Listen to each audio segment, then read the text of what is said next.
మీకు hair fall అవుతుందా? India first liposomal Avengers gummies వాడండి, హెయిర్ ఫాల్ తగ్గించుకోండి.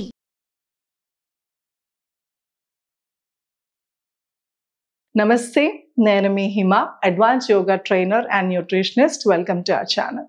సో ఈరోజు మనం సింపుల్ ఎక్సర్సైజెస్ అంటే కింద కూర్చోలేని వాళ్ళు, పెద్ద వయసు వాళ్ళు నీ పెయిన్స్ ఎలా తగ్గించుకోవాలి, బేసిక్ స్ట్రెచెస్తో రిలాక్సేషన్ ఎలా అవుతుంది, ఇవన్నీ అలానే డైట్లో ఎలాంటి మార్పులు చేస్తే నీ పెయిన్స్ తొందరగా రాకుండా ఉంటాయి చూద్దాం.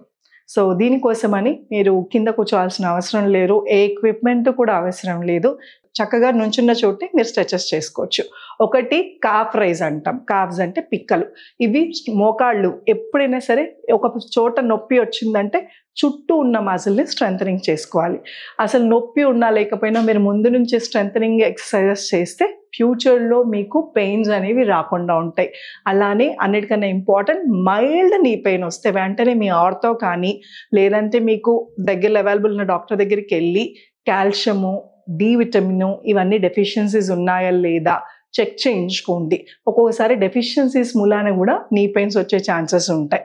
అలాగే నుంచున్నప్పుడు ఒక కాలు మీద బరువు వేసి ఇంకో కాలు మీద అలా బరువు వేయకుండా 2 కాళ్ళు సమానంగా ఇలా స్ట్రైట్గా నుంచోండి. నిటారుగా. ఇబ్బందిగా ఉంది, నుంచోలేకపోతున్నాం అన్నప్పుడు కూర్చోండి. అండ్ లేడీస్ అందరూ స్టవ్ గట్టు దగ్గర ఎక్కువ మోకాలు డ్యామేజ్ అవుతుంది. సో మీ స్టవ్ గట్టు దగ్గర దోశలు కానీ ఇంకేదన్నా వేసేటప్పుడు ఎక్కువసేపు నుంచి పని చేయాల్సి వచ్చినప్పుడు ఒక స్టూల్ వేసుకోండి. దీని మూలాన మీకు ఫ్యూచర్లో నీ పెయిన్స్ సివియర్ అవ్వకుండా ఉంటాయి.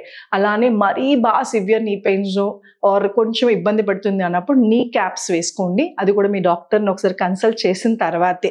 నీ ప్యాడ్స్ వేసుకుంటే ఈ మోకాలికి గుజ్జు అరిగిపోయిన వాళ్ళు, ఇంకేదైనా ప్రాబ్లం ఉంటే ఇలాగ ఇంటాక్ట్ గ్రిప్ ఇస్తుంది అనమాట. 6 hours దాకా ఆల్మోస్ట్ మనం నీ ప్యాడ్స్ వేసుకోవచ్చు. సో బయటికి వెళ్ళినప్పుడే కాదు, ఇంట్లో ఉన్నప్పుడు కూడా ఎక్కువ పని ఉంది ఆర్ ఎక్కువ మూమెంట్ ఉన్నప్పుడు నీ ప్యాడ్స్ వేసుకుని పని చేసుకోండి. సో దాట్ మీకు ఉన్న ప్రాబ్లం ఇంకా సివియర్ అవ్వకుండా హెల్ప్ అవుతుంది. ఫస్ట్ ఎక్సర్సైజ్ నుంచి స్టార్ట్ చేద్దాం. ఇప్పుడు ఇది కాఫ్ రైజ్ అంటాం, పిక్కల దగ్గర స్ట్రెంథనింగ్ కోసం. సో ఎవరైతే ఇలా చేస్తా కూడా ఇబ్బంది ఉంటుంది అంటే సివియర్ నీ పెయిన్స్, అలాంటి వాళ్ళు ఇలా గోడ కానీ దేనన్నా సహాయం తీసుకుని స్లోగా స్ట్రైట్గా నుంచుని అప్ వేళ్ళని సపోర్ట్ తీసుకుని హీల్ ఎత్తాలి, మడాలని పైకి ఎత్తాలి, వేలు కిందే ఉండాలి. నొప్పి వస్తుంది, సివియర్ నీ పెయిన్స్ ఉన్న వాళ్ళు ఇంత పైకి లిఫ్ట్ చేయలేరు. సో ఎంతవరకు వస్తే అంతవరకే. అలాగే పైకి లిఫ్ట్ చేసి ఒక 10 seconds 10 సెకండ్లు ఇలా ఆపాలి. 1 2 3 4 5 6 7 8 9 10 డౌన్. ఇలా చేసినప్పుడు ఇనీషియల్గా ఇబ్బందిగా ఉండి ఎక్కువసేపు చేయలేరు, దాన్ని స్లోగా పెంచుకుంటా వెళ్ళాలి.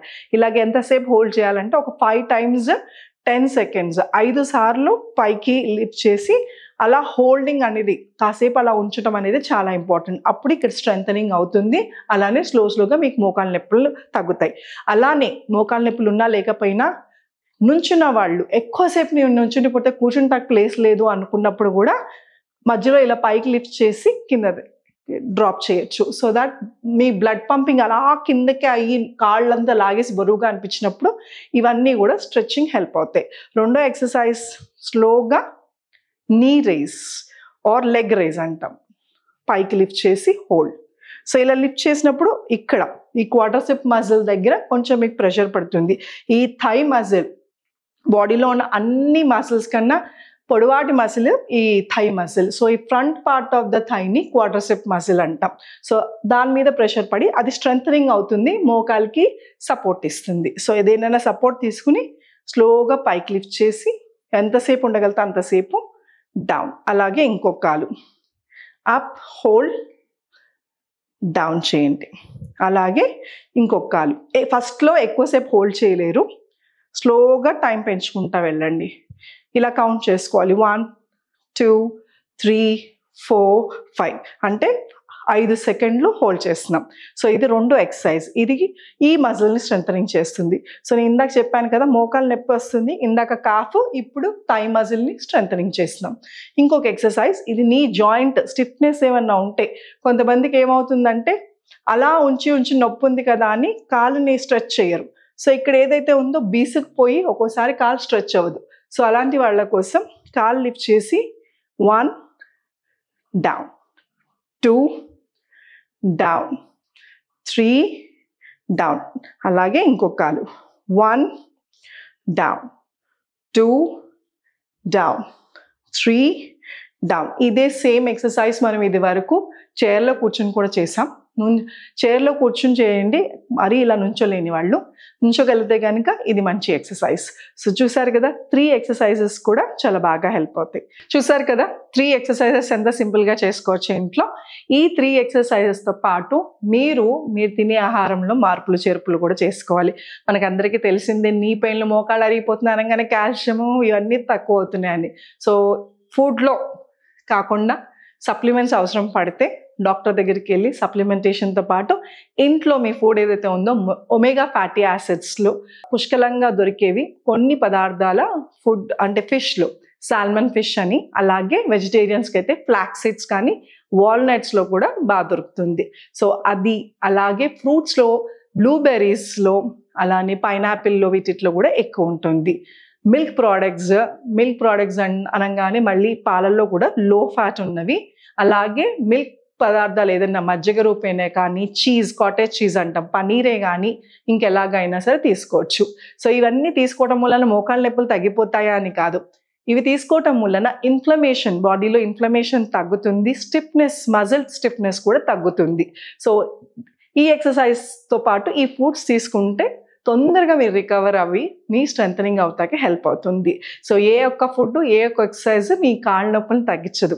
మీరు రెగ్యులర్గా ఈ ఎక్సర్సైజెస్ చేస్తూ, అలానే మీ ఫుడ్లో మార్పులు చేసుకుంటూ, చిన్నపాటి మూమెంట్స్, ఎక్కువసేపు కూర్చుంటున్నారంటే లేసి 4 అడుగులు వేసి మళ్ళీ ఆ స్టిఫ్నెస్ అవ్వకుండా రిలాక్స్ అవుతూ మసిల్స్, ఈ అన్నిటితో పాటు బాగా ఎక్కువ నొప్పిగా ఉందంటే, లేదా ఎక్సర్సైజ్ తర్వాత కొంచెం ఇబ్బందిగా ఉంది అంటే హాట్ ప్యాక్, వేడి నీళ్ళు దొరుకుతుంది కదా హాట్ ప్యాక్స్, అవి కాసేపు మోకాల మీద ఇలా పెట్టడం వలన మజిల్స్ ఏవైతే ఉన్నాయో ఎక్సర్సైజ్ అప్పుడే అలవాటు లేక చేయటం వలన కూడా నొప్పి వస్తుంది, ఆ నొప్పి పోయి రిలాక్స్ అవుతుంది.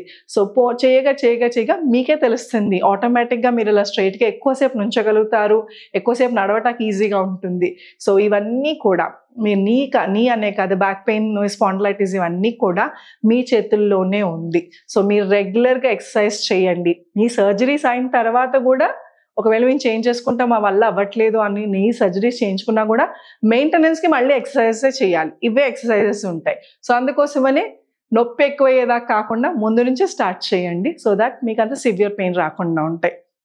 సో యోగా అనగానే ఆసనాలు, టఫ్ ఆసనాలు, సూర్య నమస్కారాలు ఇవే అనుకుంటారు. అలా కాకుండా మన క్లాసెస్లో ఇలాంటి సింపుల్ స్ట్రెచెస్తో కూడా ఎలా తగ్గించుకోవాలి, పెద్ద వయసు వాళ్ళు, ఏజ్ అంటే యంగ్ వాళ్ళే యోగా చేయాలని కాకుండా 60 వాళ్ళు, 70 వయసులో ఉన్న వాళ్ళు కూడా చక్కగా సింపుల్గా యోగా చేసుకోవచ్చు. అండ్ ఆన్లైన్ వాళ్ళైతే మీ ఇంట్లోనే కూర్చుని చైర్లతో వీటితో కింద కూర్చోకుండా ఈజీగా ఎలా చేయాలో కూడా మేము చూపిస్తాం. ఇంట్రెస్ట్ ఉన్న వాళ్ళు ఆన్లైన్ కానీ ఆఫ్లైన్ కానీ యోగా క్లాసెస్ కింద స్క్రోల్ అవుతున్న నెంబర్కి కాల్ చేసి మీ పేరు రిజిస్టర్ చేసుకోండి. Thank you so much. Me Hima.